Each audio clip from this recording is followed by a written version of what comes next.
Hey everyone, in this video I'll be showing you the best FANE build for Act 2 of Divinity Original Sin 2. This will be focused mostly on necromancy and warfare, as there's some pretty crazy combinations between these two. And we got some powerful source skills as we continue to level up, with Bloodstorm being one of the best spells in the game, doing damage to all targets in range and also applying disease and decaying on them.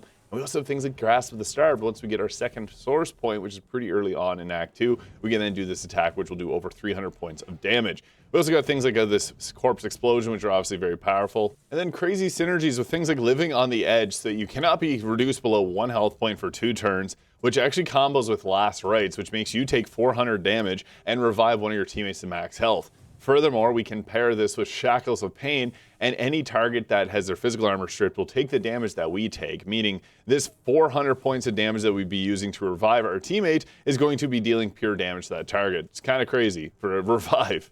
But we do some pretty crazy stuff early on. Once we get Raining Blood here and the Grasp of the Starved, we can set a Bleed in an area of effect, which is then going to allow us to go ahead with something like the Grasp of the Starved here, which is pretty crazy in the amount of damage that you can do with it. You can see there we just crippled that target and did massive amounts of vitality damage. And then that target's stuck in place and they're going to have a harder time dodging, which is great for our other teammates because then they can go ahead and get some pretty crazy damage off from that. So this is awesome for just setting up any other characters, but also for setting up yourself. And having moves like Battering Ram and Battle Stomp are really nice because if there's a target without physical armor, we're able to full on set up our crowd control here and be able to protect the team that way. And spells like Decaying Touch being really cool because if a target receives healing, they'll take damage instead. So you can actually use some of your healing spells that may only cost 1 action point and then be able to damage a target. And even without spells, we do decent damage with a melee weapon, and you can see there with a critical hit 200 plus damage. Now with a build like this, we're going to use intelligence obviously for our spell casting, as this is going to give us even more damage whenever we do things like our necromancy spells. Strength is okay too because we can use strength for our physical attacks, but I think intelligence is by far the best choice here. Now, we do need some memory. I got 9 points into it here so that we can prepare some of those spells that have a higher cost to them, which are very much worth having on our spell bar. And you can put some points into wits, but even though it might be better to have them in your memory or intelligence.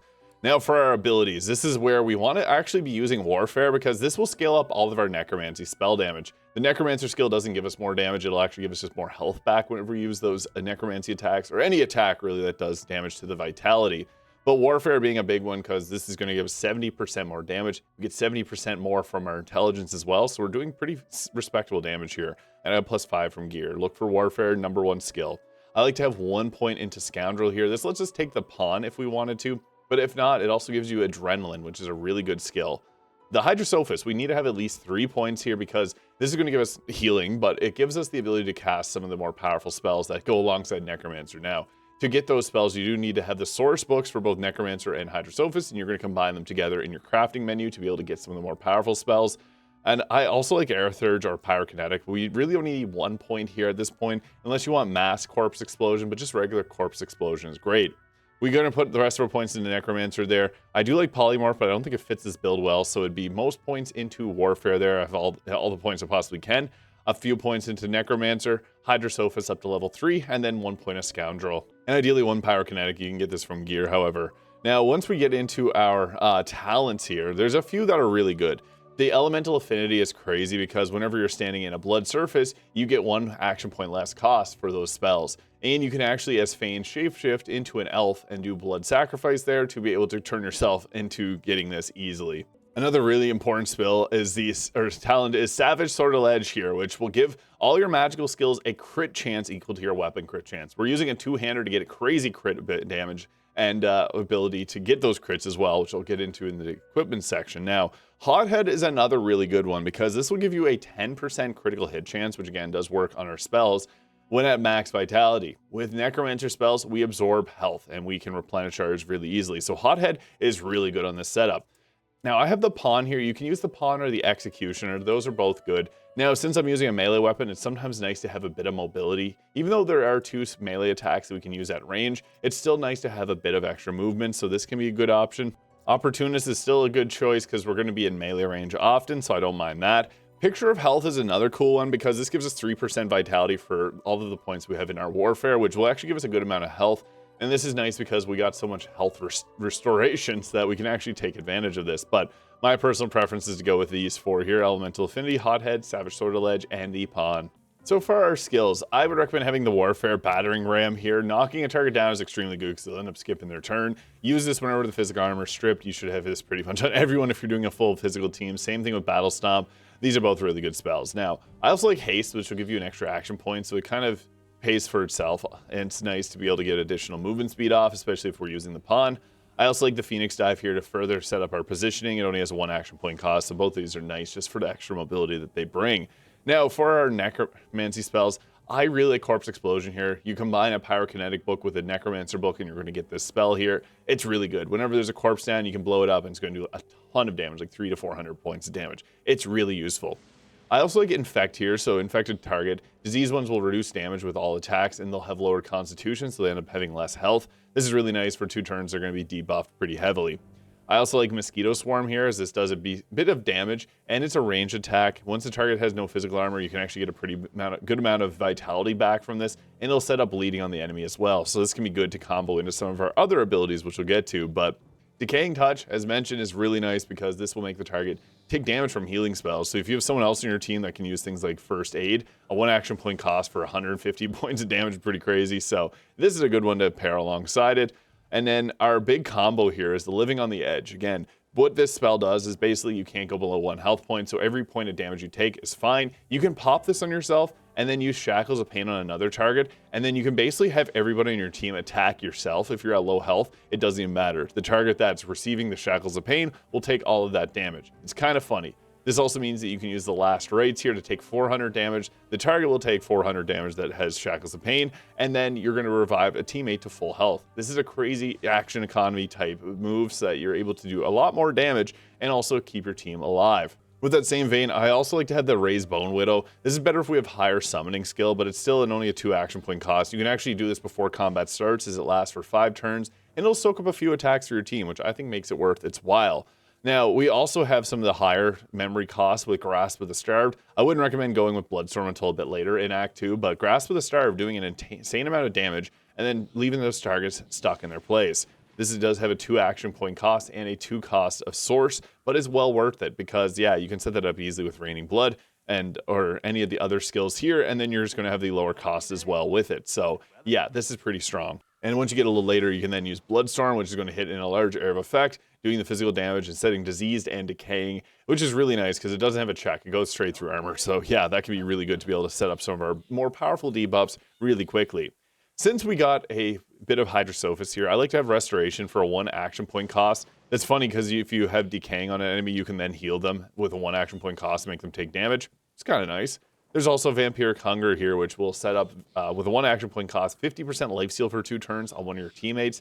This can be really good if you got the physical armor stripped on a target and you have someone with low health. This is more so like a reactive spell versus a proactive one like a lot of the others, but I think it's still nice to include. I also do want to mention Arcane Stitch here, which will give full magic armor. If you have a team member that's focused on magic armor, this is really nice because it doesn't really have much scaling. It's 100% of your magic armor, and it'll remove all of those conditions there, which is really nice on a spellcaster removing Silenced. And 2 other spells I do enjoy is if you have points in Geomancer, Corrosive Spray and Corrosive Touch are really nice. You do have to combine spell books from both Geomancer and Necromancer to get these, but it'll destroy armor and set the acid condition. It's pretty nice. And as far as equipment goes, I went with a 2-handed mace here. Find whatever is going to give you the highest critical hit chance. Around Act 2, you're going to see a 14% crit chance.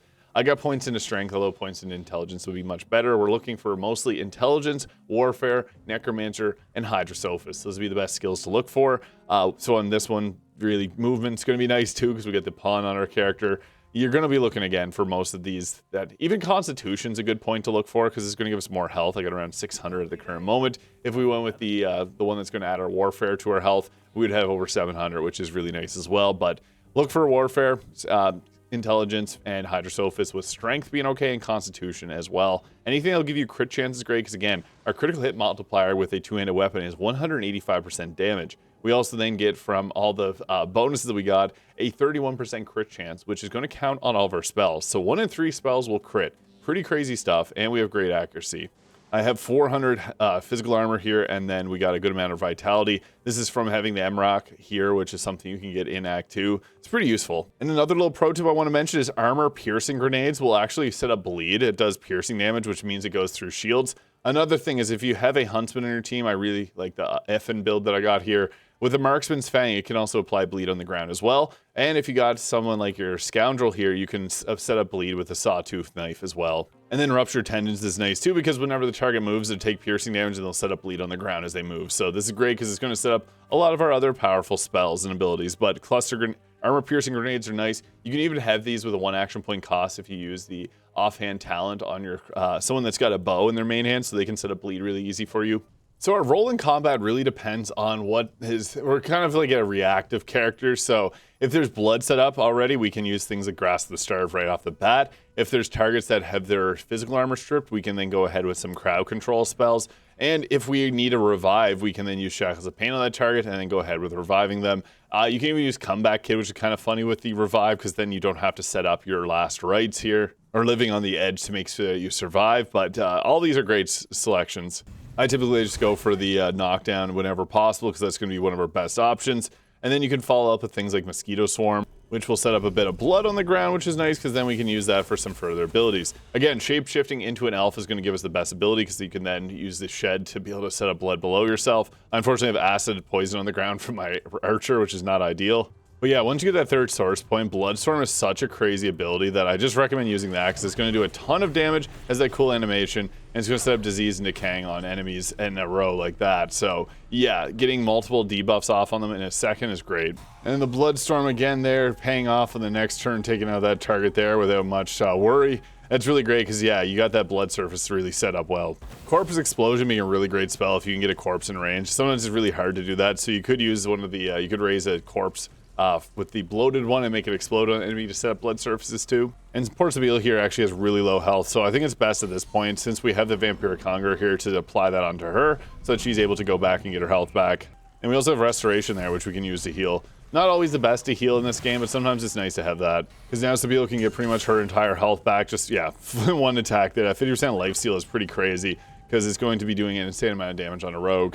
And I'd recommend actually having Sabila in your party, because you get Flesh Sacrifice there, which will set up bleed on the ground, which is really nice. And Bloodstorm is happening again. Unfortunately, there's no one in the range of it, but that's one of the nice things about Bloodstorm. It's just going to completely devastate the enemy every single turn in combat. But you do something funny here with Decaying Touch. What's great about this is whenever you go ahead with that, if we didn't take them out, they would have then taken damage every time they got healed, and we got a lot of characters that can do that for our team. But yeah, that is the best FANE build for physical teams in Act 2 of Divinity Original Sin 2. I'll be posting a magic-focused team build here soon, so you can stay tuned for that, and then into Act 3. Let me know your thoughts in the comments, hit the subscribe button below if you enjoyed, and we'll catch you all in the next one.